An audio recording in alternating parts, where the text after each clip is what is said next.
Will the HEAVYS H1H heavy metal headphones live up to the hype and anticipation?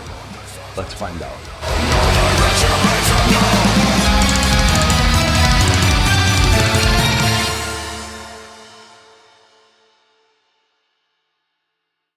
Aloha and welcome to the set of Hawaii HiFi-0.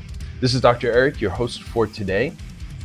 Please bear in mind that this is an all-new channel, and normally I publish with headphonesty.com, and we want to spend some time today really digging into these much anticipated and much hyped, heavily marketed, advertised headphones.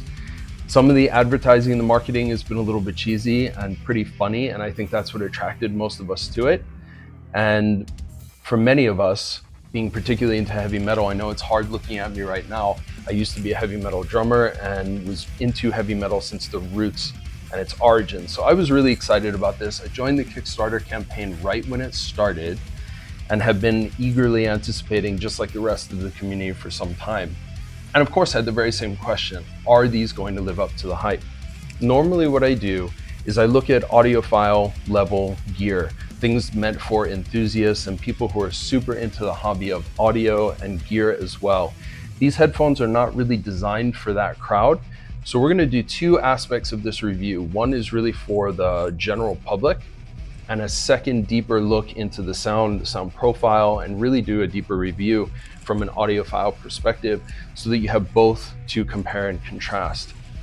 If you haven't seen the unboxing video, please take a look at that. That goes into more of the specification and a very close look at the headphones themselves, which we'll talk a little bit about. I do want to jump forward fairly quickly through that, and we'll get into the sound and the things that you're here really to hear about.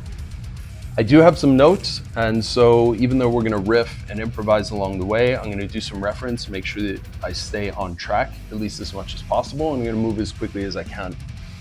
If you're like me, I don't watch slow videos. I have a hard time getting through them. So if you have reactions, questions, comments, please make sure you join the conversation below and keep track of them. Inevitably, I'm going to miss things and forget some things along the way. And if you have specific questions, I may add some below in the description, somewhere down here, and turn on the notifications as well so that you have follow-up to the very specific comments. I'm sure it'll be pretty active.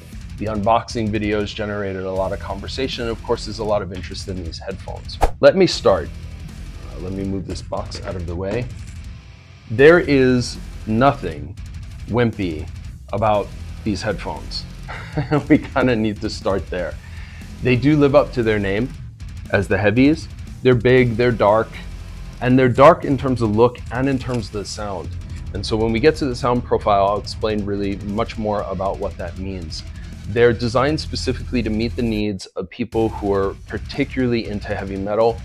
And we will also talk about the subgenres because there are differences.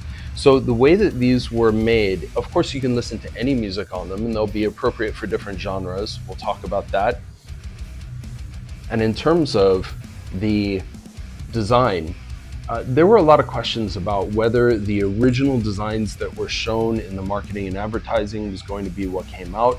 I had an opportunity to see the prototypes of these months ago, early in the year at Can Jam in New York City.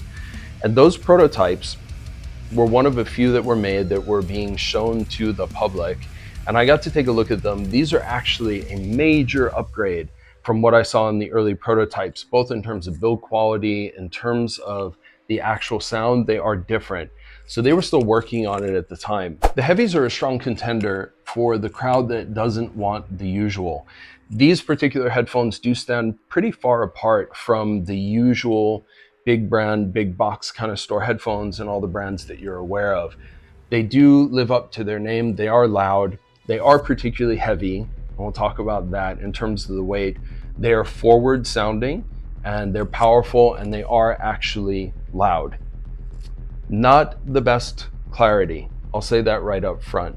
So we'll talk about the compromises that come with the design choices, and those design choices were made very specifically. This is not necessarily a bad thing. There are just always going to be trade-offs in the design choices. In terms of EQ, just because of my note about clarity, Lots of changes can be made with EQ, including changing the level of clarity, the level of bass, and so on, if you're open to that. It is not available yet in a HEAVYS app, which is under development. For the time being, you'd have to use that in a separate application and then apply EQ or any specific changes you want until that time. Let's talk about technical specifications for just a moment and a few standouts. These are, of course, wireless, Bluetooth, and they are 5.1. They have a whole assortment of codecs, including aptX adaptive, as well as LHDC. Specific note about that, if you're familiar with the different codecs, they're very flexible, and even with the LHDC, it doesn't mean they're going to be appropriate for gaming. The latency is still a little bit too high to do real well with gaming. Casual gaming on a phone should be fine. Actual gaming on a system, probably not so much. There is a wired option, and the microphones are built in. Now, it really took me a while to figure out where the microphones were, and they're not obvious anywhere on the outside. Pretty genius. When you take the shells off, the microphones are hidden underneath the shells, the outside shells, and that helps buffer against wind noise. They work pretty well. Not great enough necessarily for business applications, more than good enough for general everyday use. And with the wind buffer and the quality of the microphones, they do a fairly good job. The microphones are also there for the ANC, the noise cancellation function. The cable that you can get with this, very specific note about that right now. The cable goes into the port over here, and that particular port is not a standard size cable. That is a 2.5 millimeter cable. The usual cables that we see that fit into audio devices are 3.5 millimeter.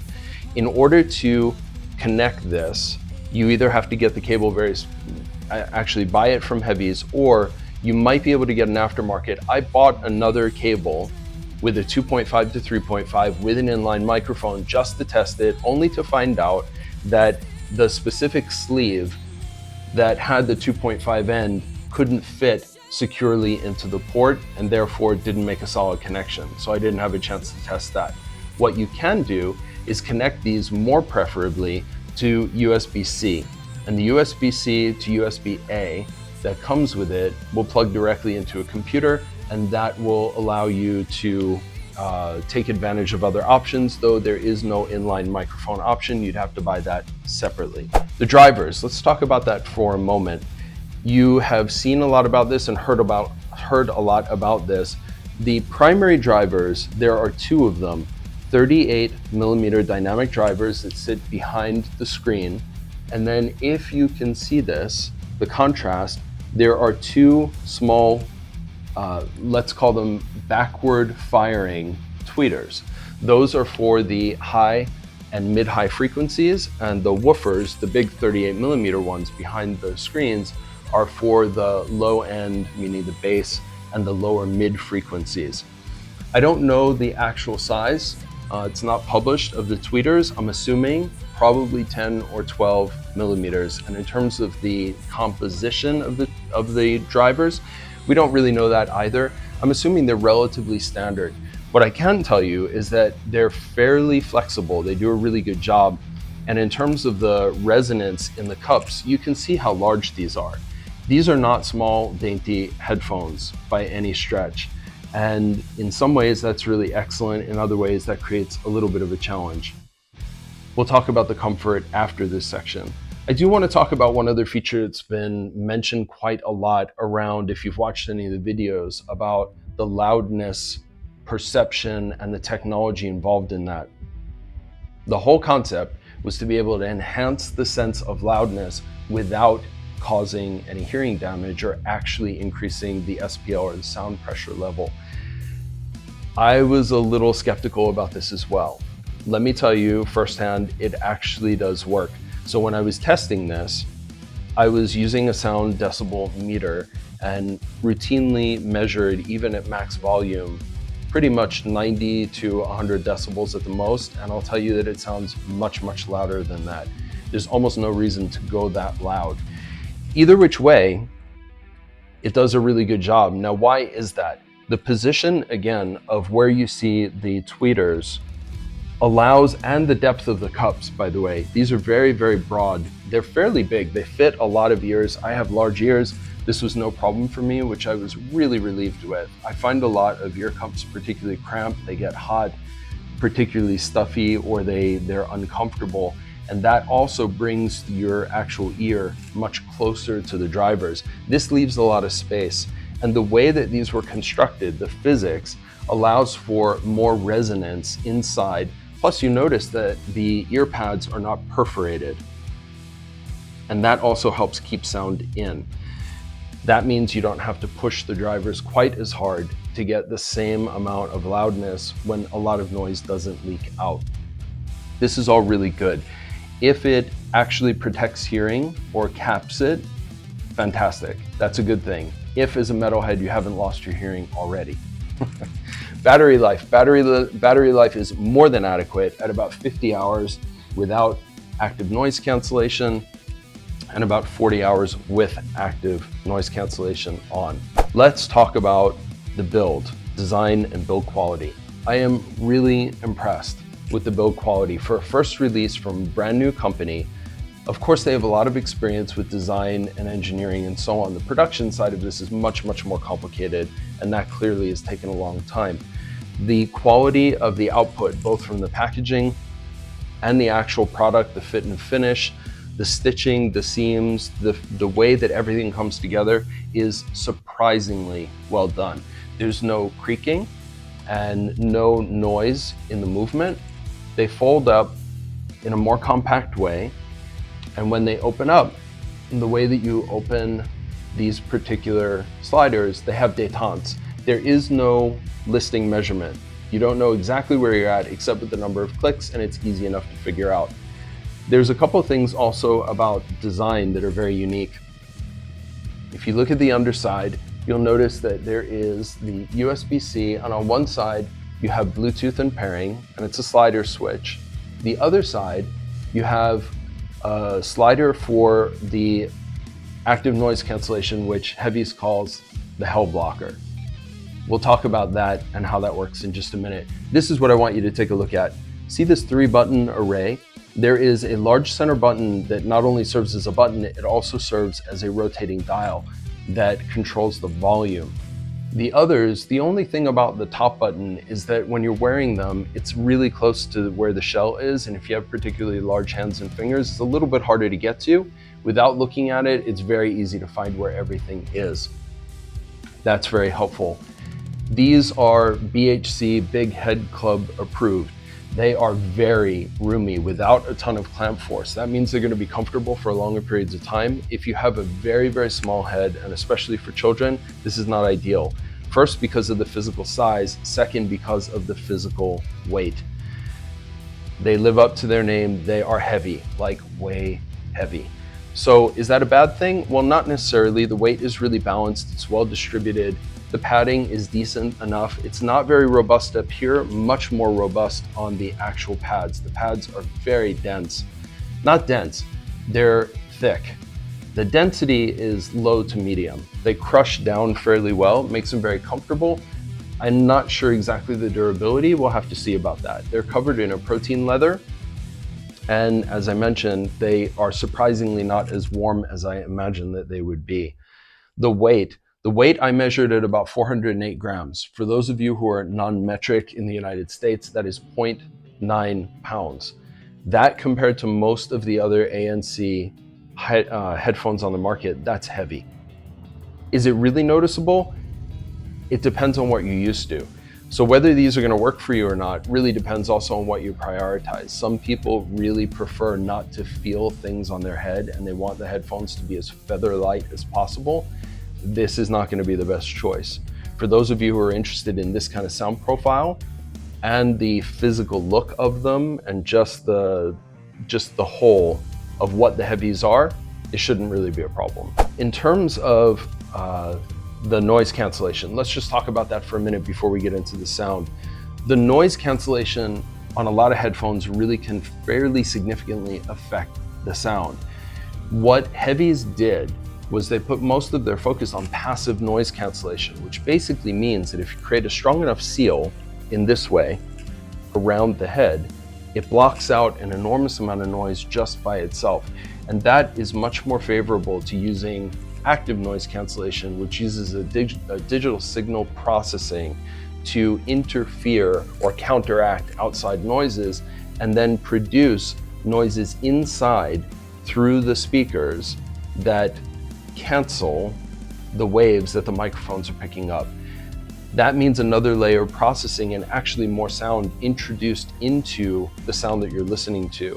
It shouldn't be noticeable because that's the whole psychoacoustic effect of noise cancellation. That said, it can really affect the frequency response and it can affect the sound quality and the perception that people have. So what HEAVYS did, instead of focusing on a super powerful ANC system like you see in some of the class-leading brands, they focused on passive noise cancellation first and supplemented it with active noise cancellation. It seems to do a really good job. I have not been able to test this properly on an airplane or a train yet. I tend to spend a lot of time there, and I'll take these with me the next time I go.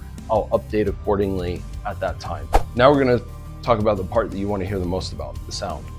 You will really like these if you don't have lots and lots of comparison points. If you're not overly picky about the gear and you don't own 4, 5, 6 other headphones and you don't focus as much on the comparisons of things, this will probably make you very happy. And especially suited for heavy metal, it is particularly good for most genres except for some of the very intensive, symphonic, progressive, vocal-centric heavy metal. Let me explain why. We're gonna break this down into bass, mids, and treble. In terms of the overall, just as a comparison point, will you be happy with the sound profile? For most people, I would say yeah. I think most people are gonna be pretty pleased with this. And they don't sound like the bulk of what you're gonna hear out there. The whole idea of having these front-firing tweeters in here and the dual woofers was to be able to create a perception of sound that is supposed to mimic this idea of not only a larger space, this idea that the sound is coming from in front of you as if you were watching or listening to a band on stage.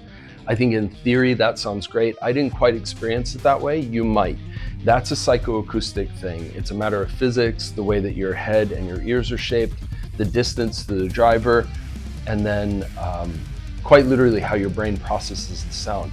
For me, very, very large and open sound stage, not necessarily front centric. I wouldn't tell you that I could hear all the sound coming specifically from the front and center. It did sound pretty expansive and large. The tuning on these is unique. It is not going to sound like the bulk of the stuff that you can go buy in the store. And for our purposes, especially for heavy metal, this is a good thing. So they were designed specifically for this genre, which means there are going to be specific adjustments, which we'll talk about now, at least from what I'm hearing about what happened in the tuning process. Are they neutral and sort of what we would call flat or reference? Absolutely not. And that's what typically audiophiles would look for. I will tell you now that audiophiles will hate these headphones.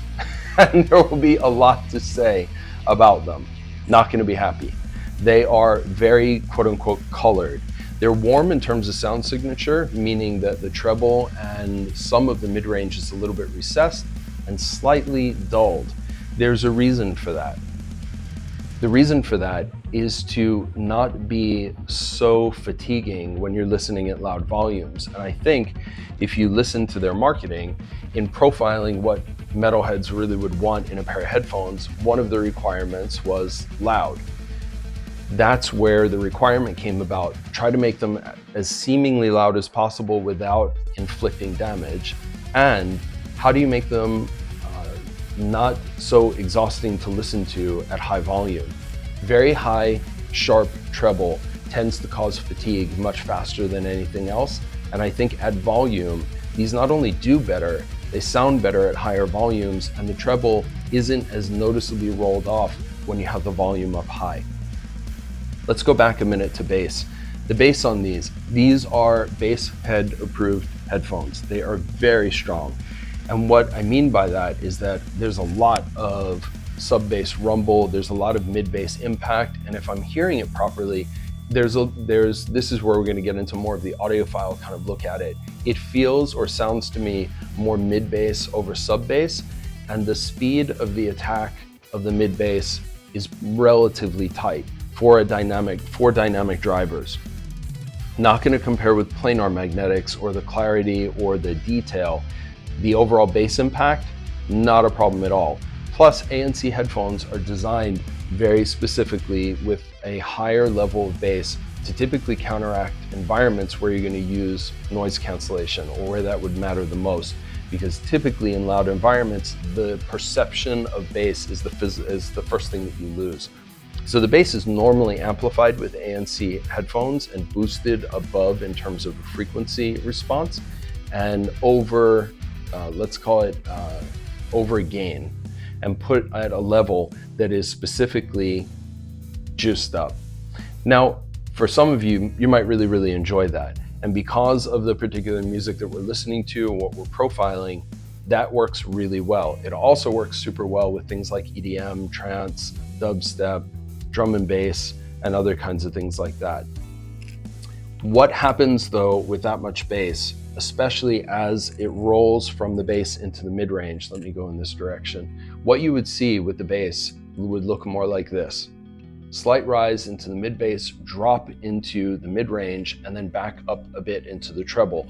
That's not exactly what we're seeing. What I'm hearing is a drop into the mid-range and then a bit of a recession in the mid-range and still a rolled off or slightly recessed treble.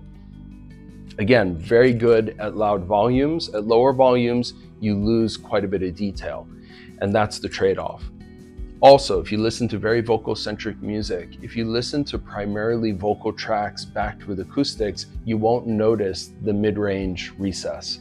If you're listening in, for example, progressive metal and symphonic metal, you will notice that the voices feel more muted or slightly pulled back, and the upper to, let's call it the mid to upper bass, tends to bleed a bit into the mid-range and cause a little bit of muffling or stifling there. Here's the good news. If you're willing to play with EQ, it is fixable. You can make adjustments, and those adjustments will work fairly well. What else to say? About the overall sound,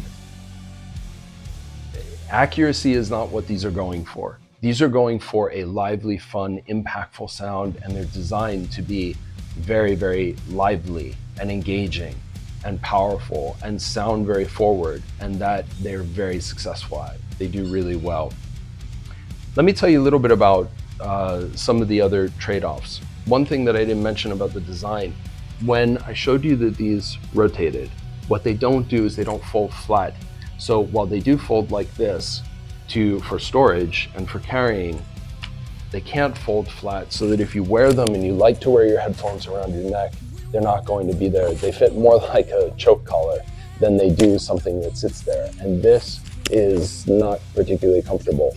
So this is not going to be the place that they're hanging out. Now, of course, you buy headphones to wear them, though a lot of us like to at least keep them somewhere when we're not using them or we need to take them off temporarily. We don't have that option with these. The other thing that I wanted to mention about the design and how these are going to be different than a couple of other products I'm going to show you now is that these shells, which people have been asking about, they are made of plastic. They're not glossy, so they don't pick up a lot of fingerprints. What they do pick up is a little bit of oil, and they can smudge really easily. If you keep them really wiped down, they'll look fairly clean. These, I'm not going to take them off now. These actually pop off and are replaceable with customs. And those are the things that you can find on HEAVYS' website, and I'm assuming that more will be coming, that you can customize these to make them look more like your own. Let me introduce a couple of friends here. I'm gonna put this, well, let's move this aside. Let me introduce you to my assistant. There is one, and here is the other one. These particular headphones, let me show you what these are.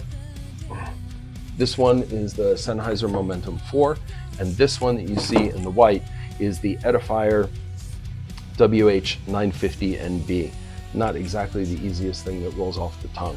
Let me tell you about these particular headphones, because there really are some stark differences. Let me just start with the Sennheiser, and I know that this is not entirely fair because Axel Grell, the Chief Technical Officer and a co-founder for HEAVYS, is the real engine that designed and essentially is responsible for the sound of the HEAVYS, is also one of the famed audio engineers in our industry and responsible for some of the most successful Sennheiser headphones ever.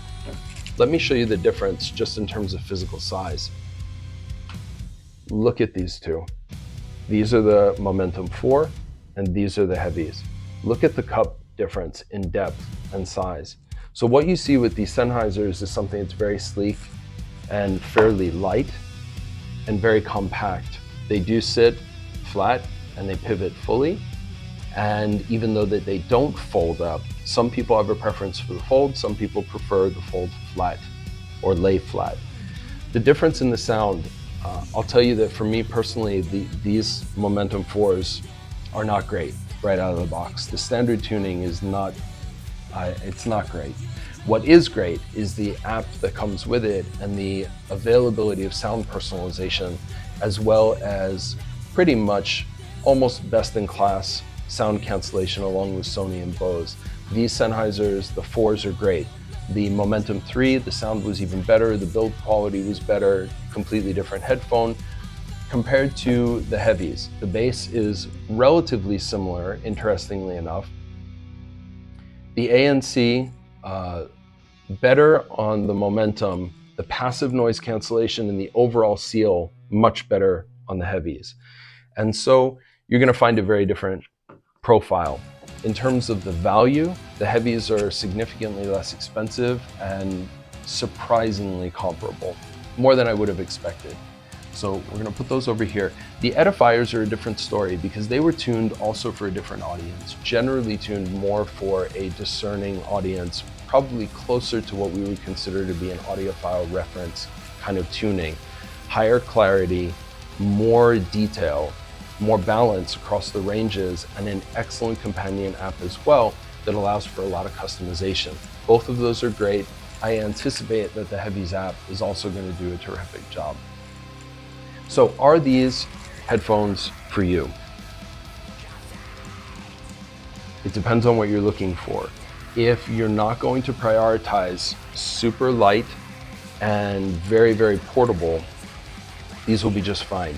If you like this kind of idea or description of very forward, aggressive kind of sound, and something that's unique and different than the standard fare of things that look kind of like everything else on the market, and things that have become more and more, I don't know, normal and standard, these are not them. They also have a completely unique driver configuration, and they're going to be upgradable by firmware and also customizable through EQ and sound profiling. That's going to be really interesting to see, and we'll see what kind of changes those make. So, do I recommend these? Definitely I do.